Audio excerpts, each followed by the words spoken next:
Hai, kami dari kumpulan 5 dan hari ini kumpulan kami akan menerangkan hasil kajian terhadap pengurusan strategik syarikat AirAsia. Kajian ini bertujuan untuk mengkaji pengurusan strategik organisasi dengan melihat kepada struktur dalaman organisasi. Syarikat AirAsia dilihat sebagai sebuah organisasi yang besar dan sudah pasti memerlukan pengurusan strategik yang terbaik untuk memastikan segala urusan dalam organisasi dapat dijalankan dengan lancar dan semua operasi dari segi pengoperasian dan pentadbiran berjalan dengan lancar. Dan mari kita lihat pengenalan ringkas terhadap syarikat AirAsia. AirAsia adalah syarikat penerbangan tambang murah terkemuka dan terbesar di Asia serta memiliki perkhidmatan rangkaian sebanyak 85 destinasi. Dalam tempoh 11 tahun beroperasi, AirAsia telah menawarkan perkhidmatan kepada 180 juta penumpang dari hanya 2 pesawat kepada ratusan pesawat. AirAsia adalah syarikat ASEAN yang beroperasi di Malaysia, Indonesia, Thailand, Jepun, Filipina dan menawarkan rangkaian destinasi ke semua negara ASEAN seperti China, India, Sri Lanka dan juga Australia.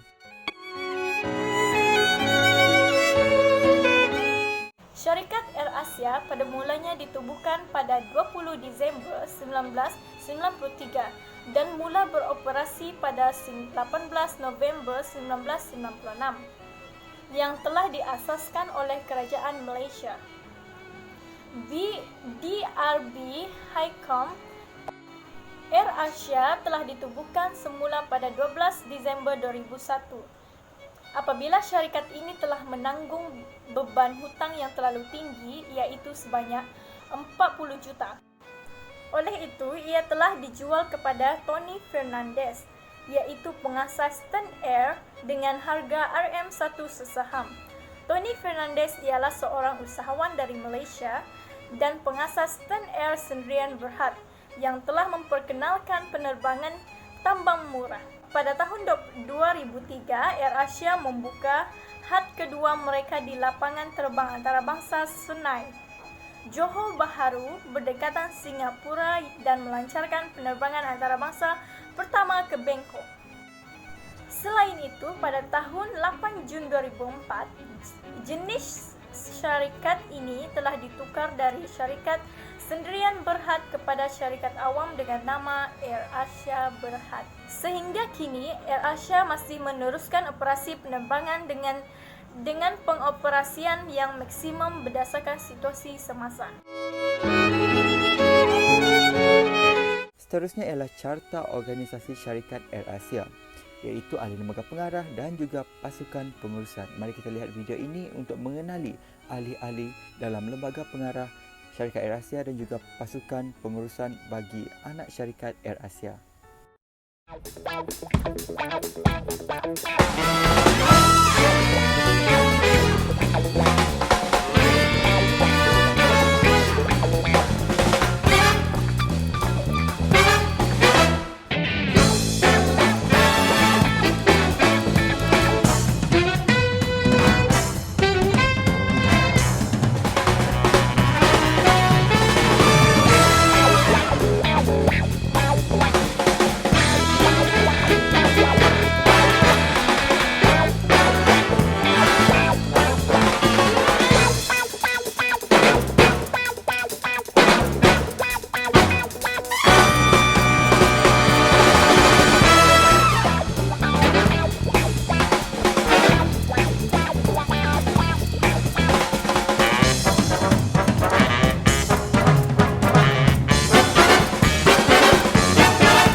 Untuk visi, misi dan melama AirAsia dan juga nilai syarikat.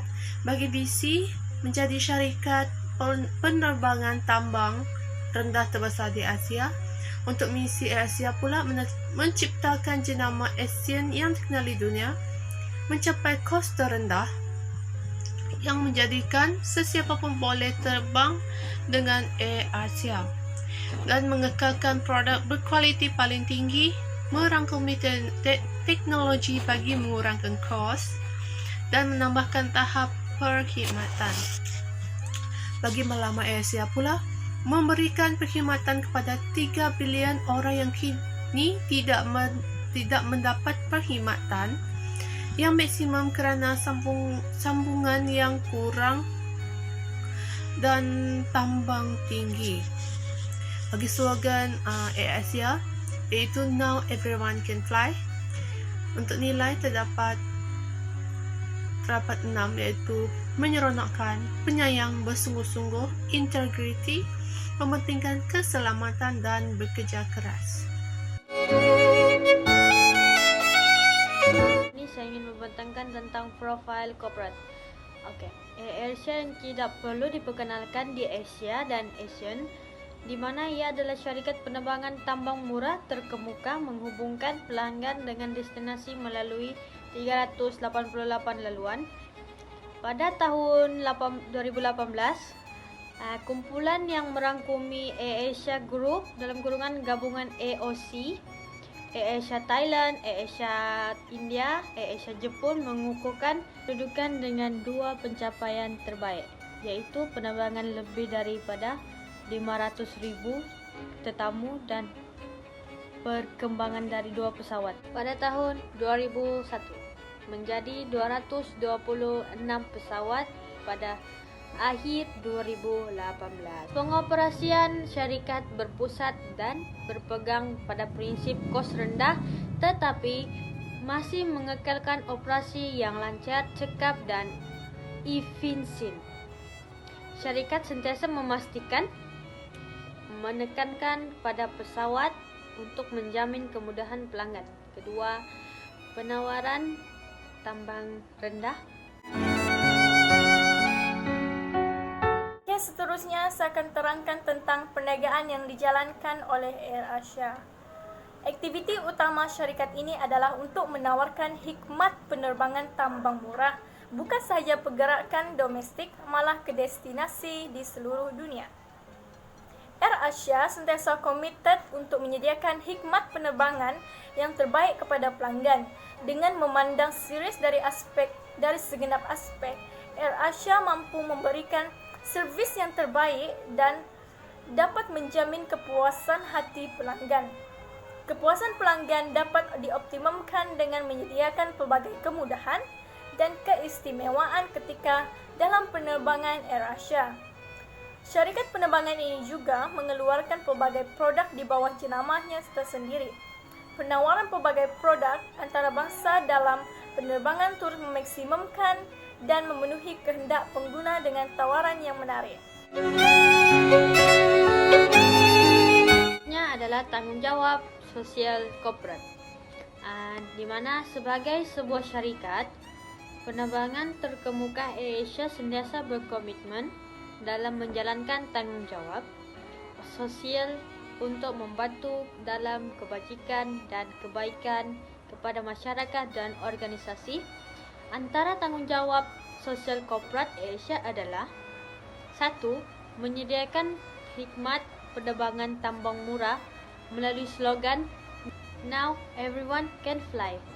AirAsia menawarkan hikmat penerbangan yang berpatutan.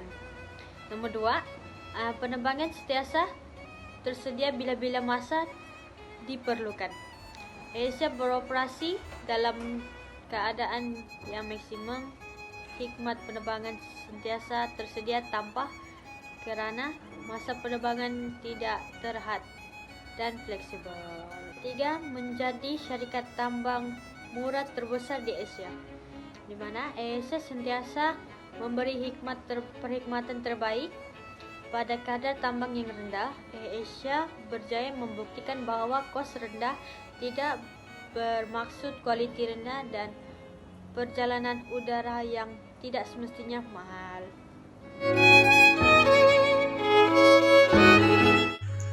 Berdasarkan hasil kajian, AirAsia dilihat sebagai sebuah syarikat yang mementingkan kualiti perkhidmatan. Syarikat penerbangan ini mempunyai pengurusan strategik yang baik dengan pengendalian operasi yang cekap dan berkesan Air Asia mampu mengawal kesemua urusan dalam organisasi walaupun memiliki anak syarikat yang banyak di pelbagai negara.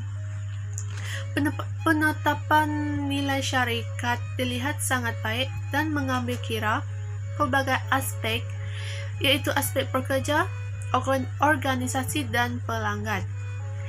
Berteraskan visi, misi dan matlamat yang kukuh, Air Asia mampu kekal relevan. Dengan penghasilan kajian ini dapatlah disimpulkan bahawa setiap organisasi memerlukan pengurusan strategik yang terbaik bagi memastikan segala urusan sama ada dari segi pentadbiran ataupun pengurusan dapat berjalan dengan lancar.